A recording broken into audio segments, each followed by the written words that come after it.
오늘 주시는 말씀은 열왕기상 19장 15절부터 읽겠습니다. 21절까지 읽습니다. 19장 15절에서 21절까지 교독입니다.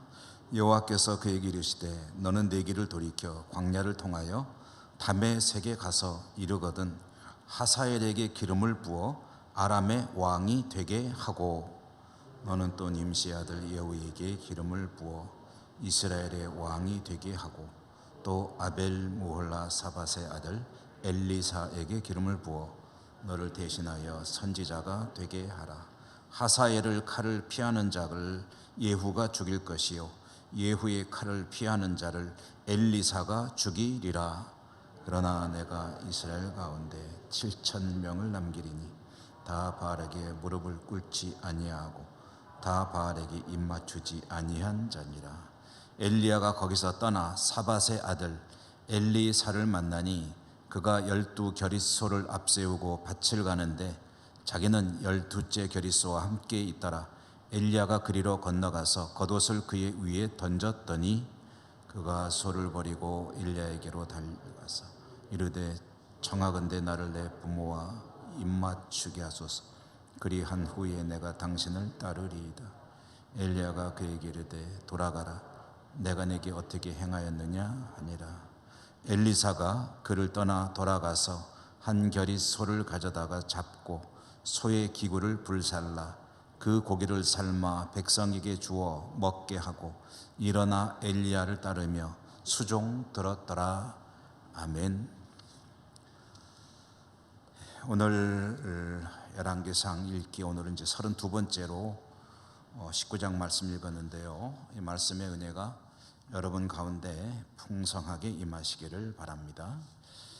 엘리야는 하나님의 위대한 종이었지만 하나님이 일을 하다가 그만 지쳐서 탈진하여 쓰러졌습니다. 엘리야 같은 사람도 그럽니다. 아무리 위대한 믿음의 사람도 얼마든지 탈진하여 지쳐 쓰러질 수가 있습니다. 어떤 경우냐 하면은 이것은 대단히 우리에게도 중요한 문제이고 피부에 와 닿을 수 있는 문제이기 때문에 벌써 이 대목에서 제가 두어 차례 말씀드렸지만 한 번만 더 말씀드리고 넘어갑니다. 뭔가 한 고비를 넘었다고 생각했는데 더 큰 고비가 눈앞에 닥쳐오는 겁니다. 큰 파도를 피했다고 생각했는데 더 큰 파도가 눈앞으로 밀려오는 것을 보게 된 거죠. 그러자 그만 영과 혼과 육이 그대로 풀썩 바람 빠진 풍선같이 쓰러져 버리는 그런 형국입니다. 엘리야가 그렇게 지쳐 쓰러졌습니다. 이럴 때에 유일한 치료의 방법이 뭐냐? 그것은 유일한 회복의 길은 하나님을 다시 만나는 것밖에 없습니다. 하나님께 실망하고 낙심하여 지쳐 쓰러졌다면 그 하나님이 결코 실망하게 하거나 낙심하게 하거나 또는 그렇게 무기력한 것을 그대로 두시는 분이 아니라는 것을 다시 확인해야죠. 성경에서 전형적인 한 경우를 찾아본다면 욥이라고 하는 사람의 경우를 찾아볼 수 있겠습니다. 욥은 엄청난 고난에 처해졌죠. 그런데 아무리 생각해봐도 자기가 이런 고난을 받아야 될 이유가 없어요.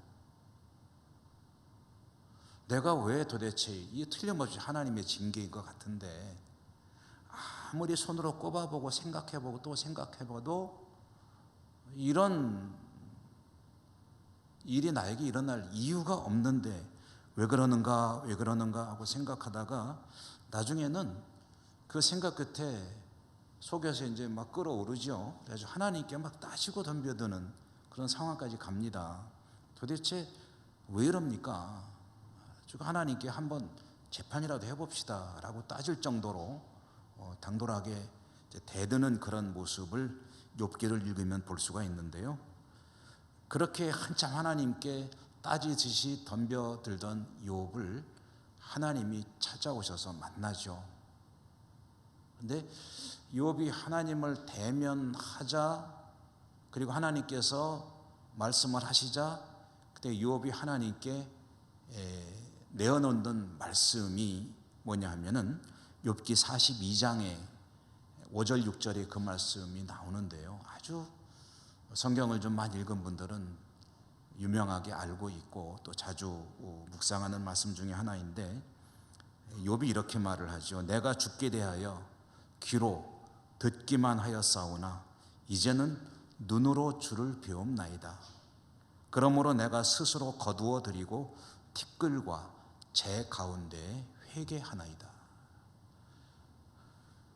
이 말씀은 어떤 뜻이냐면, 하나님에 대해서 듣기만 했고 머릿속으로 생각만 하면서 내가 하나님을 믿으며 여기까지 왔는데, 이렇게 하나님과 대면해서 직접 뵙게 되니까 나의 모든 생각과 상상들, 그 중에는 스스로를 의롭다고 생각했던 것들, 이런 모든 것들은 사실은 부질없는 것이라는 것을 제가 깨닫게 됩니다.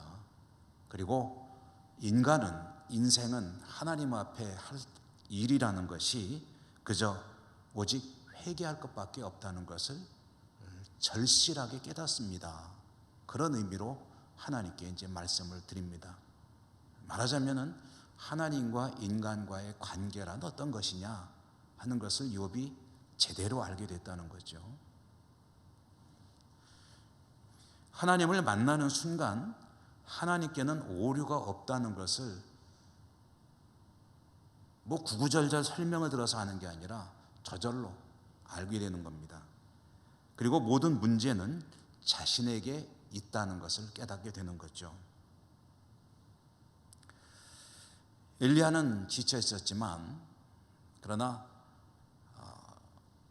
세미한 음성 가운데 들려오는 하나님의 음성을 듣습니다. 그 내용은 새로운 사명이었습니다. 오늘 우리가 읽은 말씀에 이제 그 대목이 시작되는 부분이었는데요. 엘리야가 하나님으로부터 받은 사명은 이제 세 가지였습니다. 첫째는 뭐냐 하면은 다메섹으로 가서 하사엘이라고 하는 인물을 왕으로 세워라, 왕으로 기름 부어라. 두 번째로는 예후라고는 인물을 이스라엘의 왕으로 기름 부어라. 왕을 두 사람을 세우는 거죠. 그다음에 세 번째로는 엘리사에게 너의 임무를 이제 승계하여라, 너 후계자로 세우라는 거죠. 그러면서 하나님께서 한마디를 지나가는 말씀처럼 추가하시는데, 그게 뭐냐면은 오늘 말씀 18절에 나오는 바알에게 무릎 꿇지 않고 입을 맞추지 아니한 자가 7,000명이 있다 라는 이야기를 하십니다. 이 이야기는 무슨 뜻이겠습니까? 지난 주에도 제가 잠시 말씀드렸지만, 너 혼자 남았다고 생각하지 말라는 거예요. 엘리야가 지금 그것 때문에 지쳐 있는 거거든요. 내가 최후의 보호를 하고 생각하다 보니까 내가 못하면은 이제 이건 더 이상 어떻게 해볼 도리가 없다라고 생각하기 때문에 그러는데, 하나님은 너 말고도 7,000명이나 되는 사람들이 바알에게 굴복하지 아니하고 내 섭리에 따라 내가 그에게 부여하는 은혜와 능력을 가지고 나의 나라를 위해서 일하고 있다. 순전한 종이 너 말고도 7,000명이나 있다 라는 이야기를 하시는 거죠. 그러므로 엘리야가 이 말씀을 듣고 이걸 어떻게 이해를 해야 되냐면요, 엘리야는 모든 짐이 나에게 주어져 있다라는, 그리고 내가 아니면 하나님도 망한다는 그런 생각은 버려야 됩니다. 하나님은 한 사람에게 하나님의 나라를 걸 만큼 대책이 없는 분이 아니시라는 거예요. 엘리야가 뭐를 잘하면 되냐면 자신에게 맡겨진 사역을 잘하면 됩니다. 나머지 자기가 할 수 없는 부분은 하나님께 유보하면 되는 거예요. 하나님께서 하신 문제는 하나님께 맡기고 하나님께서 하실 것이라는 것을 믿음으로 기대하면서 하나님이 자신에게 명하신 일만 성실하게 감당하면 됩니다.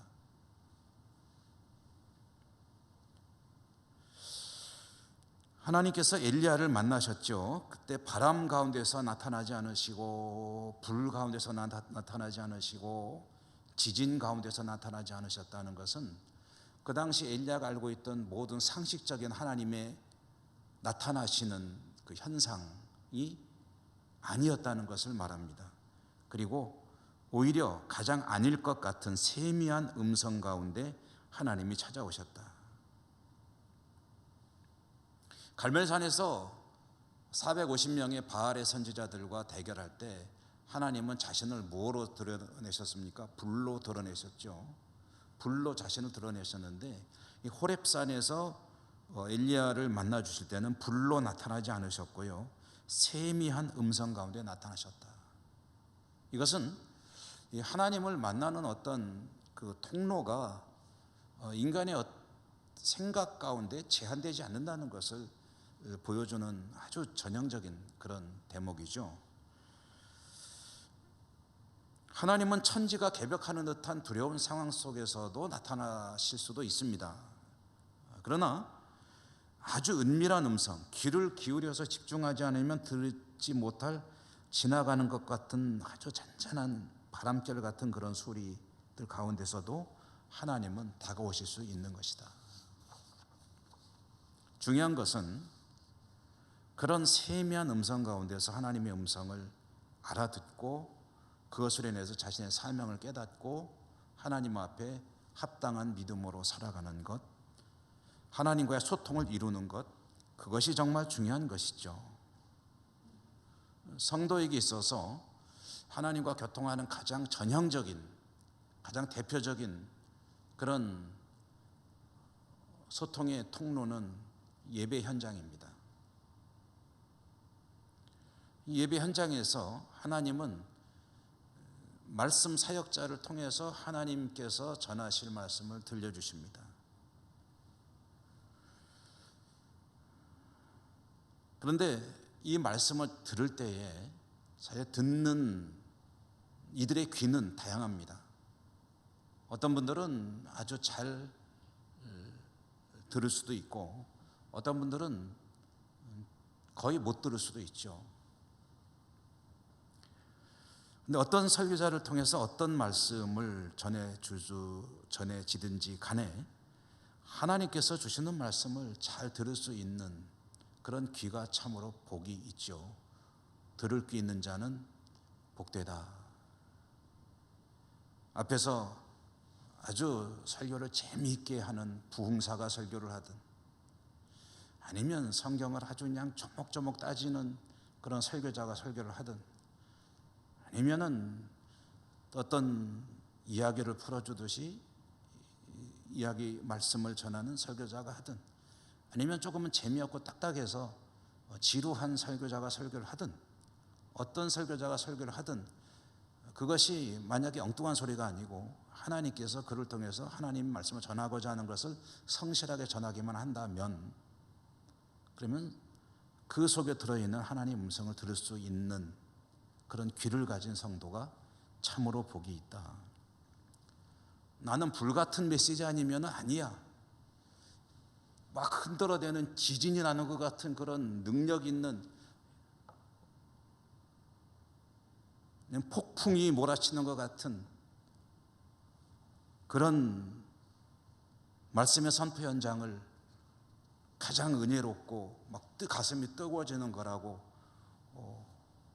여기는 그런 세태라고 할지라도 그저 그냥 너무 평범한 것 같지만 그러나 성경을 차분하게 풀어줄 때에 그것이 그 속에서 하나님의 음성을 듣는 이건 참으로 복된 기다라는 말씀입니다. 엘리야는 하나님으로부터 세 가지 사명을 새롭게 부여받았다. 근데 그 사명들을 감당하려면 자기가 무서워서 도망쳐온 그곳으로 다시 가야 됩니다. 피해온 곳으로 다시 돌아가야 한다. 불과 얼마 전에 겁에 질려 떠나야 했던 그곳으로 다시 간다는 것, 그것이 가능한 일인가? 결국 엘리야는 돌아가는데 이렇게 자기가 너무나도 무서워서 허겁지겁 도망쳐왔던 그곳으로 엘리야가 돌아갈 수 있었던 이유가 뭐냐 할 때에 성경을 이렇게 읽다 보면은 거기에서 떠오르는 여러 가지 이 이유들을 찾아볼 수가 있습니다.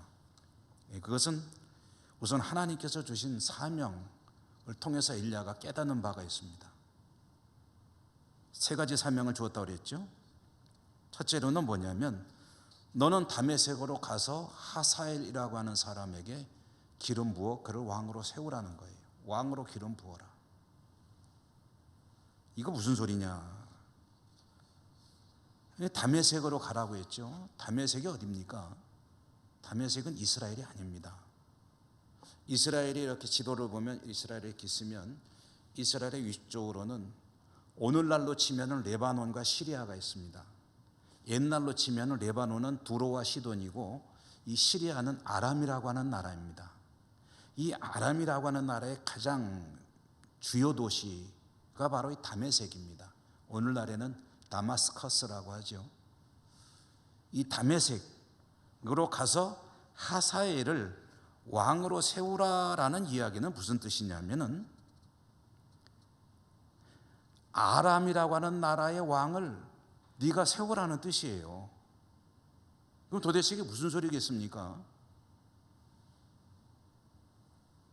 하나님은 이스라엘만의 하나님이 아니라 아람도 두로와 시돈도 이 땅의 모든 열방들이 사실은 하나님께서 움직이는 하나님의 손 아래에 있는 나라들이다, 민족들이다 라는 것을 생각하게 하는, 그것을 떠오르게 하는 그런 명령이죠. 여러분, 만약에 누군가가 너 일본에 가서 이런 일을 해라. 근데 그게 만약에 이 사람의 뜻대로 될 수 있는 일이라고 한다면 그 영향력이 일본에 미친다는 소리 아니겠습니까? 우리나라에서만 하는 것이 아니고 중국 가서 해라, 미국 가서 너 한마디 해라, 내가 다 조치해 놓을게. 그러면은 이 영향력이 미친다는 소리 아니겠습니까? 고대 사회에서는 나라마다 신이 있습니다. 아람에도 신이 있고 두로와 시돈에도 신이 있고 모압에도 신이 있고 암몬에도 신이 있고 이스라엘에도 신이 있습니다. 이스라엘의 신은 여호와 신입니다. 두로와 시돈에는 바알이 있습니다. 그 다음에 주변 나라들의 밀고미니, 그모스니, 이시스니, 아시리스니, 아쉐라니 이런 수많은 잡다한 신들이 있습니다. 그런데 하나님은 엘리야에게 뭐라고 그러시냐면 너 다메섹에 가서 아람에 가서 하사엘을 왕으로 기름 부어라 하는 것은 하나님이 그 나라들까지도 하나님의 통치 아래 두고 계신다라는 것을 말씀하는 겁니다.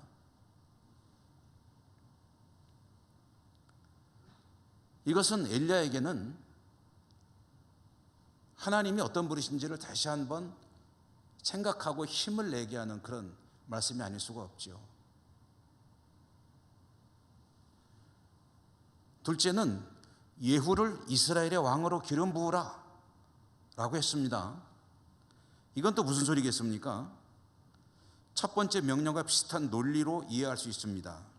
북왕국 이스라엘은 지금 아합과 이세벨이 정말 서슬같이 시퍼런 그런 권세를 가지고 다스리고 있는 나라입니다.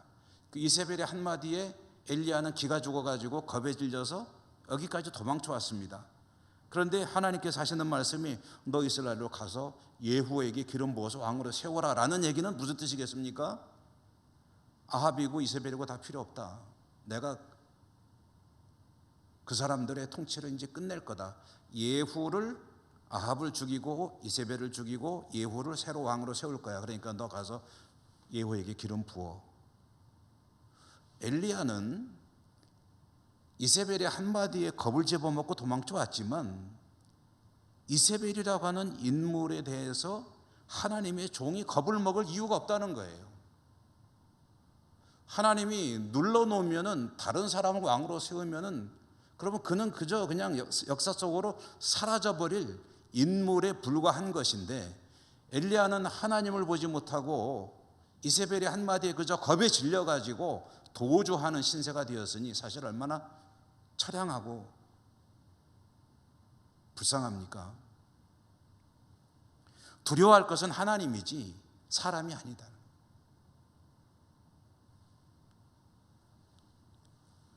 이세벨의 시대를 끝낸다는 거예요. 하나님께서 가서 예후에게 기름 부어라. 아합 이제 끝났다. 가서 너 그거 해라. 이세벨이 두려운 상대가 아니고 하나님이 다스리는 상대에 불과하다는 것을 또 한 번 이제 이 두 번째 설명을 통해서 이제 확인시켜 주시는 거죠.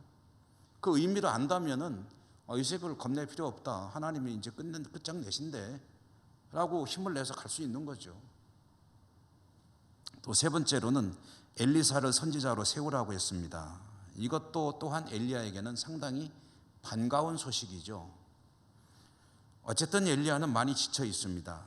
3년 동안 도피 생활하며 많이 지쳤고 통쾌하게 승리는 하였지만 이 사역을 이제 그만하고 싶다는 그런 고백도 하였고, 그런데 이제 가서 엘리사에게 기름을 부어서 선지자로 세워라라는 얘기는 너의 사명을 이제 후계자에게 물려주라는 뜻 아니겠습니까?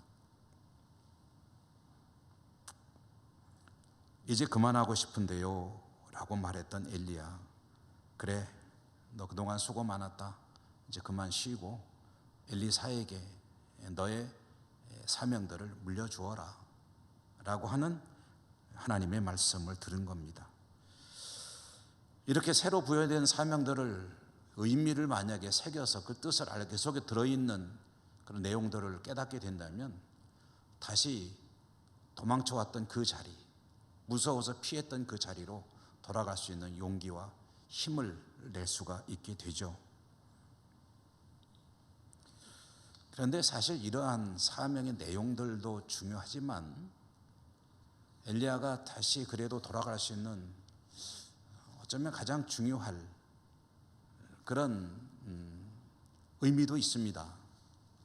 이 사명을 다시 부여하는 일에, 그것은 이 사명의 내용들이 아니라 하나님께서 엘리야에게 다시 사명을 주신다는 그 사실, 이것만 가지고도 엘리야는 다시 힘을 낼 수가 있다. 엘리야는 하나님께 못하겠다고 포기 선언했었죠. 그리고 그 초라한 쌀이나무 밑에, 로뎀나무가 바로 쌀이나무입니다. 쌀이나무 밑에 얼굴만 이렇게 들이밀고 그런 이야기 있죠. 도망가는데, 새들이 도망가는데 이제 급하면은 얼굴만 집어넣고 엉덩이 다 내놓고 있다. 그런 이야기 들은 적이 있죠. 그러니까 마치 그런 형국입니다.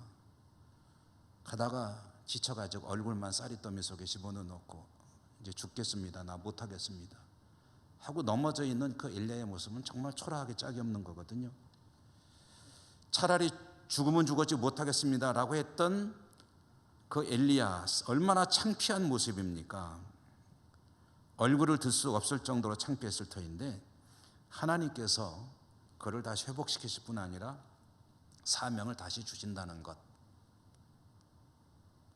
그것은 여전히 하나님께서 엘리야를 신뢰하고 계신다는 것이고 이 일을 해주기를 원하신다는 것이고 엘리야에게 기대를 걸고 있다는 이야기죠. 사실 그렇지 않습니까? 하나님과 나의 관계 속에서 보면은 나는 하나님께 기쁨과 어떤 자부심, 하나님의 그런 것들을 하나님께 드리기보다는 실망을 드릴 때가 많죠. 의로울 때보다는 불의할 때가 더 많지 않나 하는 생각을 합니다. 죄 가운데서 떠나지 못하고 그저 맴돌고 있는 그런 자신의 모습을 발견할 때도 여러 번 있죠. 나는 실망만을 드리는데 근데 하나님께서는 여전히 그래도 나에게 기대를 가지고 계신다. 그리고 나를 통해서 할 일들을 깨우쳐 주시고 명하시며 가라, 힘을 내라, 내가 너와 함께 할 것이다. 이와 같이 사명을 부여하고 있다는 그 사실, 그 자체가 바로 힘을 낼 수 있는 그런 이유가 되는 거죠.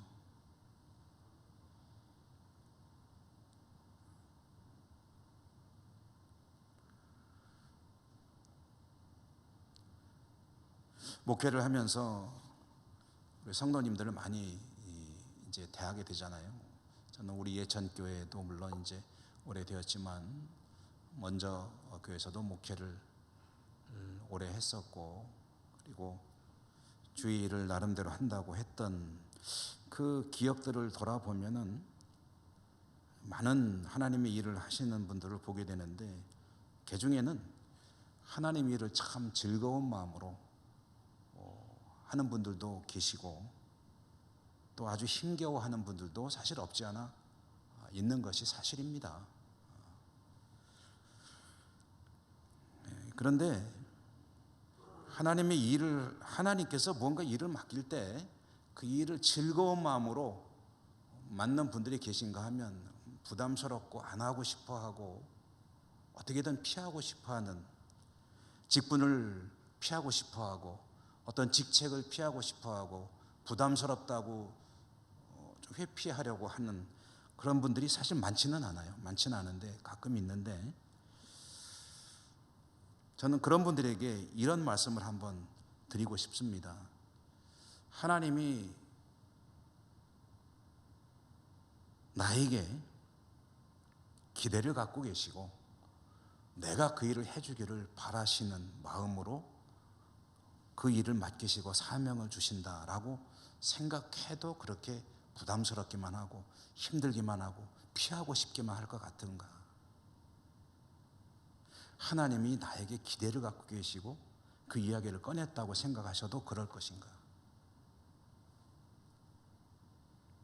하나님께서 그 일이 정말 힘들고 웬만하면 사람들이 되게 좀 안 하고 싶어하는 그런 성격의 일이다 싶을 때 그게 교회에서 나에게 그 일을 좀 부탁했다고 할 때에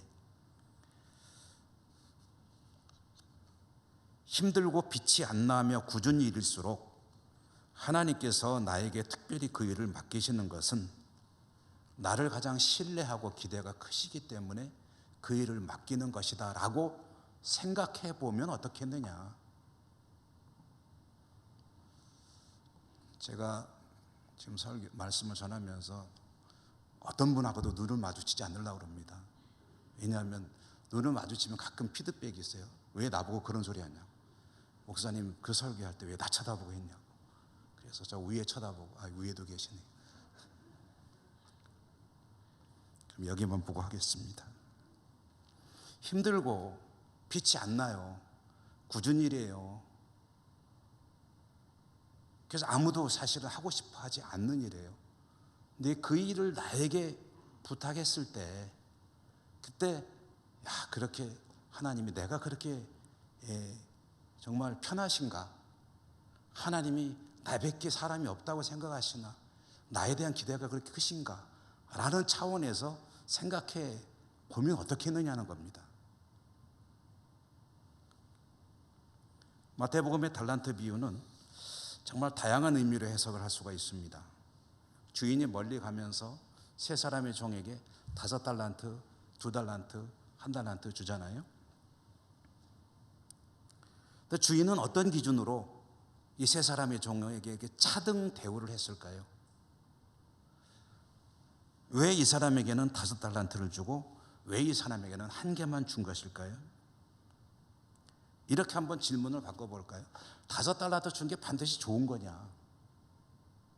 말하자면 돈 많이 준 거냐? 꼭 그렇게 해석을 해야만 하느냐? 혹시 5배로 힘들고 고통스러운 일이라는 의미로 이해할 수는 없을 것이냐?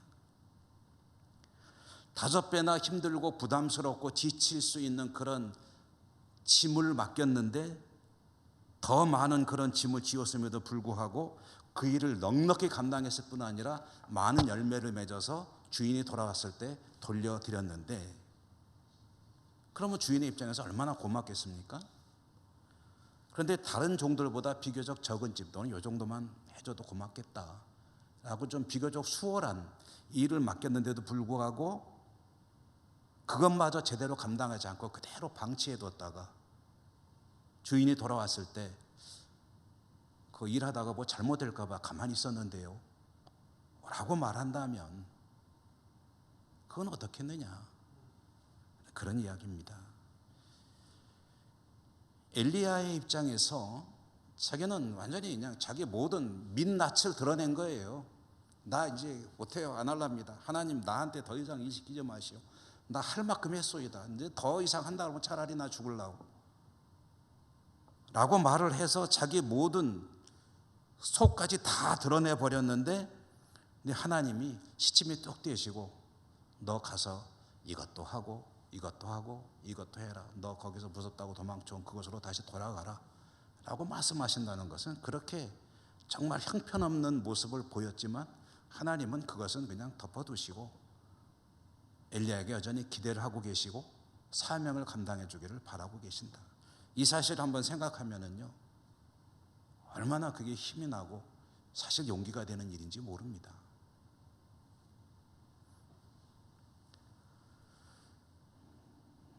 엘리야는 다시 사명을 주시는 하나님으로 인해 힘을 냈죠. 돌아갔습니다. 사명을 감당하게 됩니다. 그 뒤 이야기를 읽어보면 제일 먼저 한 일이 이제 엘리사를 만난 일이었습니다. 성경에는 마치 엘리야가 길을 가다가 엘리사를 만난 것 같은 그런 뉘앙스로 기록이 되어 있지만, 여기에는 하나님의 인도하심이 있었겠죠. 엘리사가 있는 곳으로 엘리야를 이끌어 가시는 하나님. 엘리야가 엘리사를 보았을 때 엘리사는 밭을 갈고 있었다고 합니다. 밭을 갈고 있었는데 12결이 소라는 말은 이 소가 12쌍이라는 말이고요. 이 말은 요새 말로 바꾸면 트랙터를 여러 대 굴리면서 농사를 짓고 있었다는 소리입니다. 그러니까 굉장히 엘리사는 대농이라는 소리죠. 부자라는 소리입니다. 엘리야가 겉옷을 던졌다고 하는데 이것은 이제 기름 붓는 거랑 같은 의미입니다. 그러니까 나의 사명을 이제 너에게 인계한다라는 의미입니다. 자신의 후계자로 선언하는 행위죠. 엘리사는 이제 하던 일을 내려놓고 엘리야를 따라 수종들게 되었다. 이제 제자가 된 거죠. 엘리사가 떠나기 전에 허락을 받고 가족에게 인사를 하고 한 결이 소를 잡아서 백성들에게 먹게 하였다라고 하는데, 가족에게 인사를 하고 떠나는 그런 모습, 그리고 한 결이 소는 소 2마리입니다. 소 2마리를 잡아서 백성들에게 먹게 했다는 소리는 아마 저의 생각으로는, 해석으로는 소를 잡아서 하나님께 화목제를 드리고 그것에 있는 사람들에게 마지막으로 이제 고기를 베풀며 위로와 격려를 하고, 그리고 이제 엘리야를 따라 나섰다라는 그런 의미로 이해를 하는 것이 좋겠습니다. 엘리사는 부유한 젊은이였죠. 하나님이 부르시자 그 모든 것을 그대로 두고 스승을 따라 나섰죠. 이렇게 하면은 또 생각나는 청년이 하나 있죠. 한 부자 청년, 예수님을 찾아와서 어떻게 해야 영생을 얻을 수 있습니까? 이 말은 다른 말로 바꾸면 어떻게 해야 하나님을 바르게 제대로 믿을 수 있습니까? 라고 물었을 때 주님이 먼저 그랬죠. 율법을 잘 지켜라. 그거 저 잘 지키고 있습니다. 그래, 그렇다면 너의 소유를 팔아서 가난한 자들에게 나눠주고 너는 나를 따르라 라고 했을 때 그가 이제 진짜 진면목이 나오죠. 율법은 나름대로 지킨다고 지켰지만 그가 하나님 앞에서 마지막으로 통과해야 될 관문, 그것은 내가 가진 것들을 팔아서 가난한 자들에게 나눠주고 너는 나를 따라오너라 할 때 엘리사는 따라갑니다. 그 부자 청년은 근심하며 돌아갔다 그러죠. 왜요? 포기할 수가 없으므로. 가진 게 너무 많아. 그래서 근심하며 돌아갔다. 엘리사 이야기를 보면서 떠오르는 부자 청년과 이제 대조가 됩니다. 엘리야를 통해 일하시고 엘리사를 통해 일하실 하나님의 역사, 이제 계속해서 우리는 아합의 이야기, 그리고 엘리사의 이야기, 또 왕들의 이야기를 읽어나가게 될 텐데요. 하나님은 그 이야기들을 통해서 우리에게 하시고 싶은 이야기를 들려주실 것입니다. 그때 그 속에 들어있는 하나님의 음성을 잘 듣고 우리의 삶과 신앙이 하나님 앞에 용기 있고 그 힘차게 사명을 감당하는 복이 있기를 주님 이름으로 축원합니다. 은혜로우신 하나님 감사합니다. 오늘도 말씀 주셨습니다. 들었습니다. 그 속에 들어있는 하나님의 뜻을 깨닫고 하나님 앞에 복되게 살아가는 저희 모두가 되게 하여 주옵소서. 예수님 이름으로 감사하고 기도드립니다. 아멘.